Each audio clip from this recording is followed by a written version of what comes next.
Pernah nggak sih dari kalian setiap beberapa menit sekali kalian membuka halaman utama Facebook, Instagram maupun TikTok, kalian terus refresh halaman tersebut walaupun nggak ada video terbaru? Atau mungkin kalian sering cek HP untuk menunggu notifikasi baru? Kalau iya, berarti kita sama, kita satu golongan. So baby, come with me.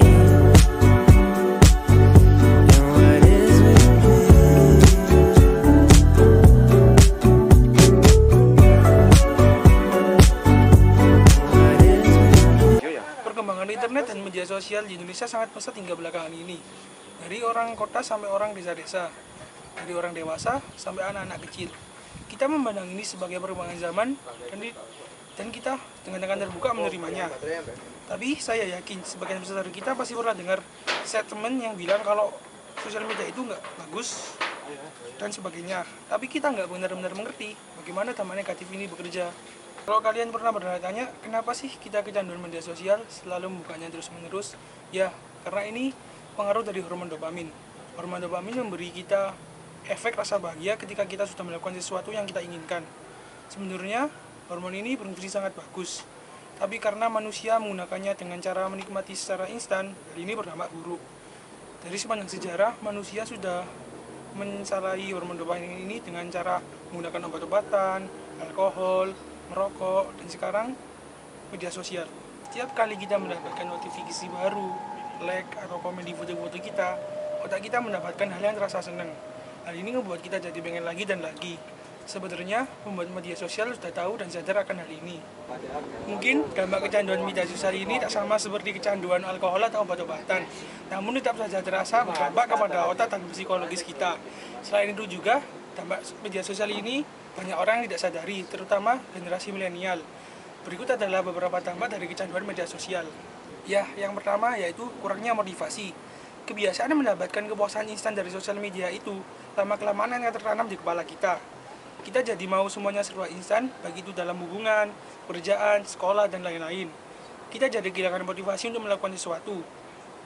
Untuk olahraga aja atau hangout keluar aja kita males-malesan. Yang kedua, kurang produktif juga ditimbulkan akibat kecanduan media sosial.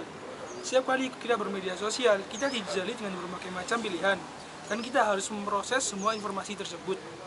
Jadi, setelah kita menghabiskan waktu yang cukup lama depan sosial media, otak kita akan kelelahan dari banyak informasi yang sudah kita proses, dan juga keputusan yang sudah kita buat.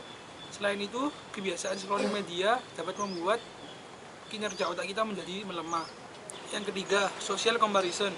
Kita semua udah tahu kalau apa yang ada di media sosial adalah bagian-bagian terbaik dari hidup seseorang. Jadi, ketika orang masuk sosial media, kesannya semua orang hidupnya indah, penuh matahari, dan penuh pelangi. Dan kita selalu membandingkannya dengan kehidupan nyata kita. Ini adalah permainan yang nggak akan bisa kita menangin. Membandingkan kehidupan nyata dengan personal, dengan kehidupan media sosial.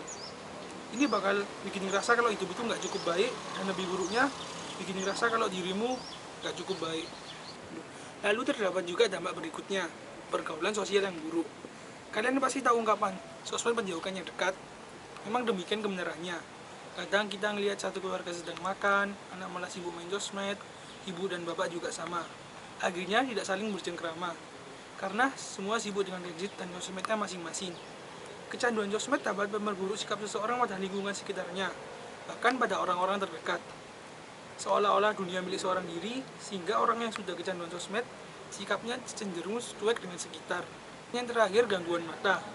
Terlalu lama dan sering mengakses sosmed bisa bikin memberikan efek buruk pada indera penglihatan. Main sosmed di gadget sambil tiduran, contohnya, maka akan membuat mata cepat lelah dan timbul penyakit yang bisa merusak mata. Saya nggak bilang kalau semua aspek dari sosial media negatif. Tanpa ragu, saya akan selalu bilang bahwa alat ini adalah powerful dan ini adalah media masa depan. Tapi paling nggak, kalau kalian udah tahu hal ini, kalian ini punya pertimbangan dan strategi untuk berbicara dalam media sosial. Nah, dari yang sudah aku jelasin tadi, dapat dilakukan berbagai cara mengatasi kecanduan media sosial. Berikut cara-caranya. Yang pertama, punya tekad untuk berubah. Langkah pertama adalah memahami dengan baik masalah kecanduan yang dialami. Hal ini penting untuk mengetahui dampak buruk yang telah dialami dari kecanduan media sosial ini. Setelah itu, kalian itu harus punya tekad untuk berubah dan memperbaiki diri, termasuk tujuan jelas dalam perubahan ini. Ini akan menjadi modal utama untuk mengatasi kecanduan dalam sosmed. Yang kedua, luangkan waktu dengan orang terdekat. Jika kalian selama ini tenggelam dalam media sosial dan tidak memiliki sosialisasi yang baik terhadap orang sekitar, maka ayo coba berubah. Luangkan waktu lebih banyak dengan keluarga, teman, sahabat, ataupun ayang. Kayaknya kalian yang terakhir ini gak punya kan? Nggak apa-apa, sumpah nggak apa-apa. Demi Alek kagak ngapa-ngapa. Tapi lu mikir lah anjing. Dulu ya, seperti pergi ke bioskop, makan di luar, jogging bareng, atau sekedar nongkrong untuk ngobrol hal yang bermanfaat dan seru. Hal ini akan terasa menyenangkan dan mengalihkan perhatian dari sosmed secara perlahan. Yang ketiga, batasi waktu untuk bermain media sosial. Mulailah dengan langkah yang paling simpel seperti membatasi waktu untuk online di sosmed. Jika selama ini 24 jam sehari akses sosmed, malah mulai sekarang buka sosmed saat waktu senggang setelah pulang sekolah saja. Atau bisa nih kalian ngatur di settingan HP kalian untuk memberi alarm agar beberapa jam sehari kalian menggunakan sosial media. Yang keempat, berbanyak literasi. Daripada kalian nih nggak jelas scroll video TikTok, liatin konten orang-orang bucin yang belum juga kalian tentu ngerasain. Lebih baik kalian baca buku pengetahuan, novel, agar dapat memberi pengetahuan kepada otak kalian dan mengubah pola pikir kalian jadi lebih sehat. Terakhir, alihkan ke olahraga. Kecanduan media sosial dapat membuat diri kita kurang produktif, apalagi di era pandemi ini. Dari pagi hingga petang hanya untuk rebahan, membuka gadget saja. Oleh karena itu, kalian sebaiknya luangkan waktu untuk berolahraga. Lakuin ini sebagai rutinitas harian. Selain dapat mengalihkan perhatian dari kecanduan sosial media, olahraga dapat membentuk otot dan kesehatan jantung, serta dapat mengurangi stres. Nah, itu dia beberapa cara mengurangi kecanduan media sosial. Lakuin ini secara bertahap, karena gak mungkin kan semua berubah secara langsung sama kayak dia. Butuh waktu juga untuk membalas perasaan kalian. Yang terpenting, jalanin aja dulu. Nah, bagaimana akhirnya, setidaknya kita udah ngelakuin yang terbaik. Kau milikku.